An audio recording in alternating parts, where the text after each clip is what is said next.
Pak Imam dan Bu Nadia. Pada presentasi ini, saya membahas analisis pengaruh pertumbuhan ekonomi, upah minimum, modal manusia, penetrasi internet terhadap tingkat pengangguran terbuka di 34 provinsi Indonesia selama tahun 2020 sampai 2024. Penelitian ini menggunakan fixed effect model karena saya ingin menangkap perbedaan karakter antar provinsi yang tidak bisa terlihat secara langsung, contohnya seperti struktur industri, kemudian tata kelola, dan bagaimana budaya kerja pada setiap provinsi. Paradox jobless growth. Ini adalah inti masalah penelitian saya, di mana paradoks jobless growth itu adalah ketika ekonomi tumbuh, pengangguran itu seharusnya turun. Tapi dalam data Indonesia, pertumbuhan ekonomi itu pulih, sementara pengangguran itu tetap relatif tinggi. Ini berarti pertumbuhan output belum otomatis dapat diterjemahkan sebagai penciptaan kerja secara masif.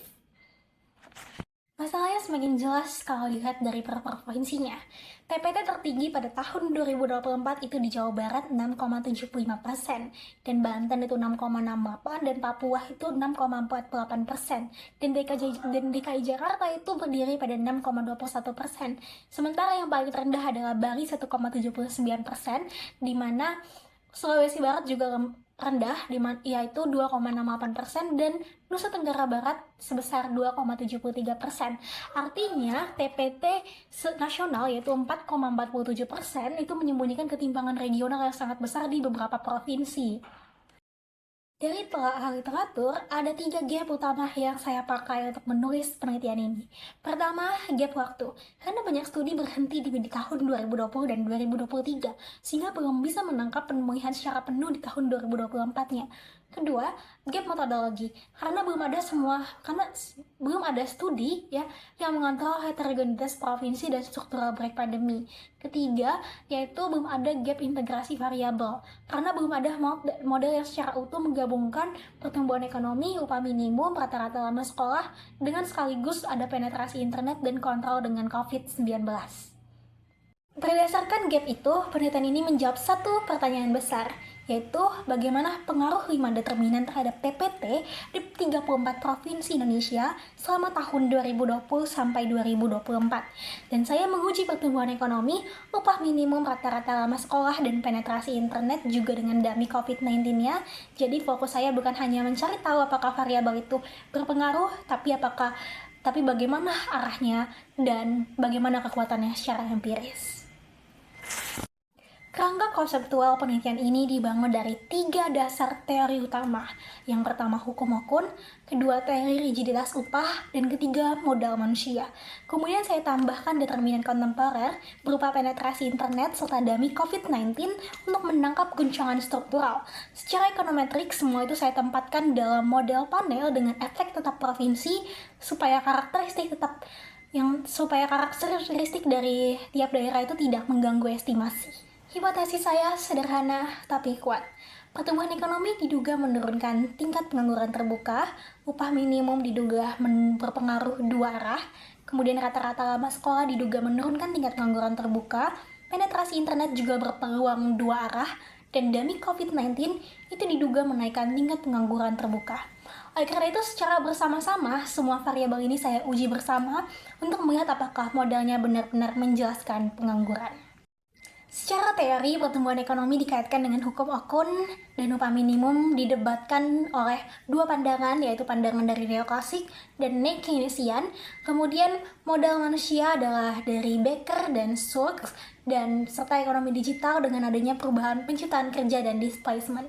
Saya juga membagi pengangguran menjadi friksional, struktural, siklikal, dan klasik, agar hubungan setiap variabel terhadap TPT menjadi lebih masuk akal secara konseptual. Nah, ini penting supaya modal empiris itu tidak hanya berdiri saja, tapi juga ada dasar teorinya.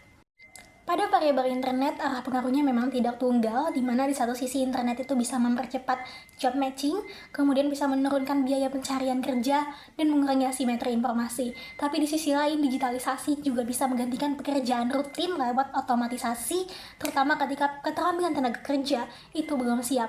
Karena itulah penetrasi internet saya posisikan sebagai variabel yang secara teori itu bisa menurunkan ataupun justru menaikkan tingkat pengangguran terbuka. Dari 14 studi empiris yang saya telah, Pola umumnya memang konsisten, tapi belum dirakit dalam satu model utuh. Studi-studi sebelumnya itu menunjukkan bahwa pengaruh pertumbuhan ekonomi itu negatif, kemudian UMP itu terpolarisasi, kemudian rata-rata lama sekolah itu semua sering tidak signifikan, dan internet itu bisa negatif ataupun positif, tergantung periode penelitiannya itu apa, tahun berapa. Kemudian disitulah letak kontribusi penelitian ini, di mana karena saya ingin menggabungkan semuanya dalam satu kerangka panel yang sama. Saya berbentuk panel seimbang terdiri dari 34 provinsi 5 tahun dan totalnya adalah 34 kali 5 adalah 170 observasi.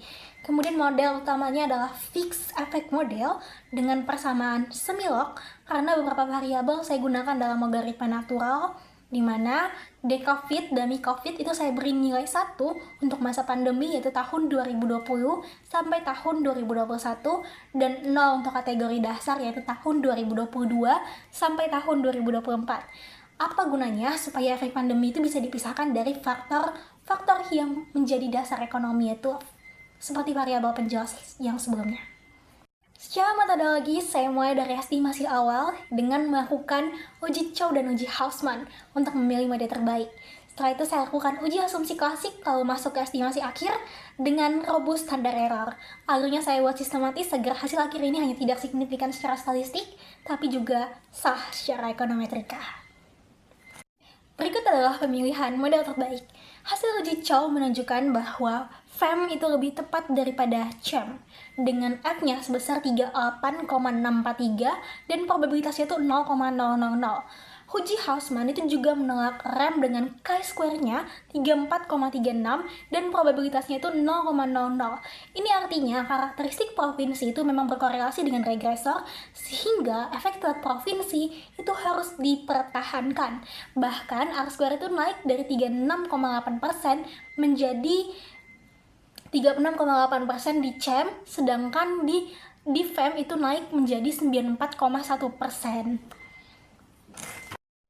Dari sisi diagnostik, hasilnya cukup bersih, di mana uji jarak Quebera memang menolak normalitas residual, tapi dengan 170 observasi central arrhythmic theorem membuat inferensi itu tetap valid. Dan semua VIV di bawah 2 sehingga tidak ada multikalinetar serius.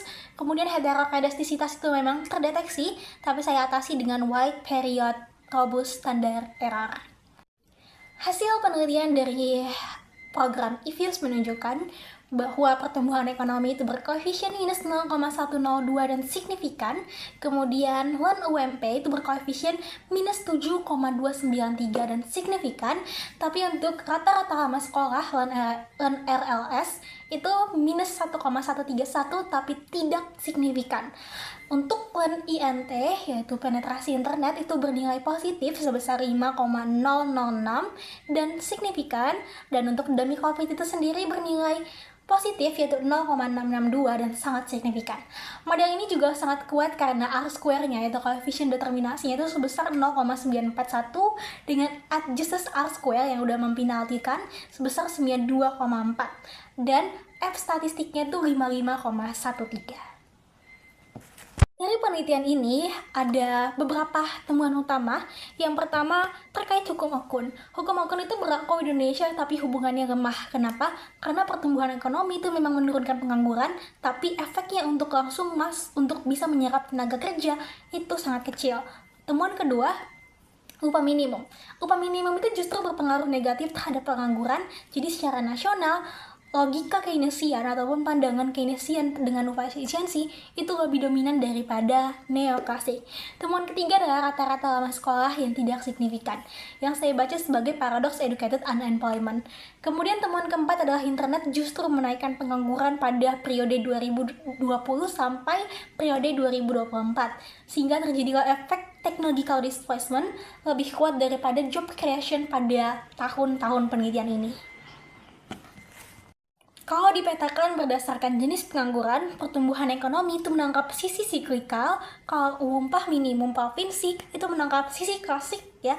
Kemudian rata-rata lama sekolah itu menangkap pengangguran dari sisi strukturalnya, dan internet itu menangkap pengangguran dari sisi friksionalnya. Sementara itu, demi COVID mengonfirmasi bahwa pandemi adalah structural break yang berdiri sendiri. Artinya, lonjakan pengangguran dari tahun 2020 sampai 2021 itu tidak boleh hanya diperlakukan sebagai hasil dari pertumbuhan ekonomi yang melambat, tapi itu terjadi karena ada shock pandemi yang punya efek khusus. Contohnya seperti lockdown yang waktu itu terjadi.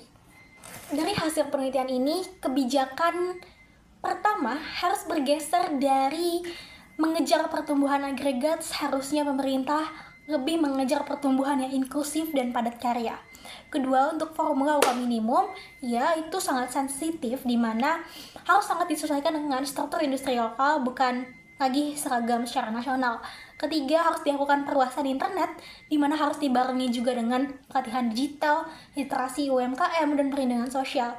Karena ketika pemerintah itu berlomba-lomba untuk membangun digitalisasi, jika tenaga kerja tidak siap untuk masuk ke pasar kerja, itulah yang akan menciptakan pengangguran semakin.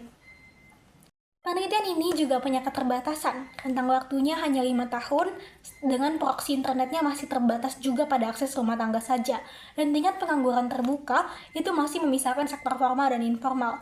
Karena itu penelitian lanjutan itu sebaliknya memisahkan data formal dan informal.